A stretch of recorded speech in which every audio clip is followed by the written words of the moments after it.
पृथ्वी की गतियां का प्रश्न उत्तर या अभ्यास। रिक्त स्थानों की पूर्ति कीजिए। पृथ्वी के घूर्णन की गति लगभग 1600 किलोमीटर प्रति घंटा है।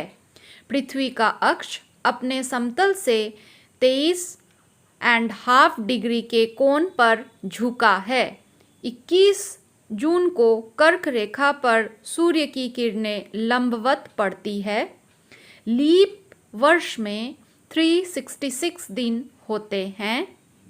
पृथ्वी की घूर्णन गति के कारण दिन और रात होते हैं। सही कथन तथा गलत कथन को चिन्हित कर लिखिए।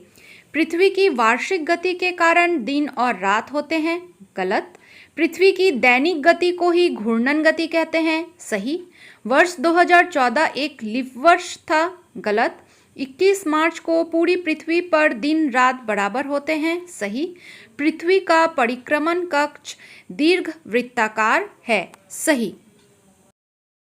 निम्नलिखित प्रश्नों का उत्तर एक शब्द में दे। पृथ्वी की गति कितने प्रकार की होती है? 2 प्रकार की, घूर्णन एवं परिक्रमण।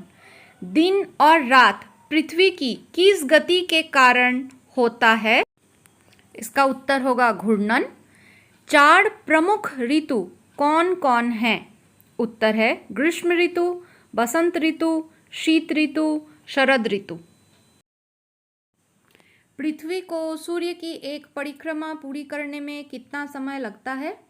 उत्तर 365 दिन 6 घंटे। ऋतु परिवर्तन पृथ्वी की किस गति के कारण होता है? उत्तर होगा परिक्रमण। लघु उत्तरीय प्रश्न। सूर्य पूर्व में उगता है और पश्चिम में डूबता है, क्यों? घूर्णन करते समय पृथ्वी पश्चिम से पूरब की ओर गति करती है। इस गति के कारण ऐसा प्रतीत होता है कि सूर्य पूरब में उगता है और पश्चिम में डूबता है। लीप वर्ष क्या है? जिस वर्ष में फरवरी का महीना 29 दिनों का होता है और वर्ष का कुल दिन 366 दिन का होता है, उसे लीप वर्ष कहते हैं। ध्रुव पर 6 माह का दिन और 6 माह की रात होती है, क्यों?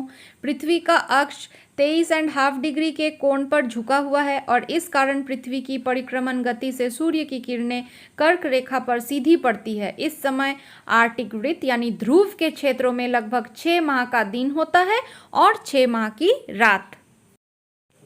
कारण बताएं। लीप वर्ष में 366 दिन होते हैं। परिक्रमण गति के काल में 365 दिन और 6 घंटों का होता है। अपनी सुविधा के लिए हम एक वर्ष में 365 दिन ही लेते हैं और 6 घंटे को छोड़ देते हैं। 4 वर्षों में यह 6 घंटे एक दिन के बराबर हो जाता है। इस कारण लीप वर्ष में 366 दिन होते हैं। गर्मी में दिन लंबे होते हैं। पृथ्वी के जिस भाग में ग्रीष्म ऋतु होती है वह भाग सूर्य के करीब होता है। इस कारण सूर्य की किरणें सीधी पड़ती है तथा दिन लंबे होते हैं। दीर्घ उत्तरीय प्रश्न। उपयुक्त चित्र की सहायता से ऋतु परिवर्तन के कारणों की व्याख्या कीजिए। बच्चों, आपके किताब में एक चित्र है, उसी से मैंने इसको लिया है। हम जानते हैं कि पृथ्वी का अक्ष 23.5 डिग्री के कोण पर झुका हुआ है।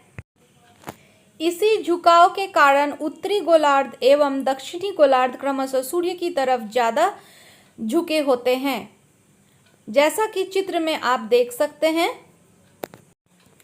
इस कारण उत्तरी गोलार्ध में ग्रीष्म ऋतु और दक्षिणी गोलार्ध में उस समय शीत ऋतु है। इसी प्रकार 21 मार्च और 23 सितंबर को सूर्य की किरणें विषुवत रेखा पर सीधी पड़ती है।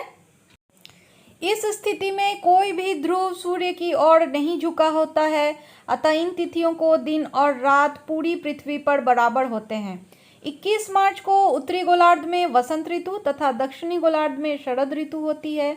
इसके विपरीत 23 सितंबर को उत्तरी गोलार्ध में शरद ऋतु तथा दक्षिणी गोलार्ध में वसंत ऋतु होती है।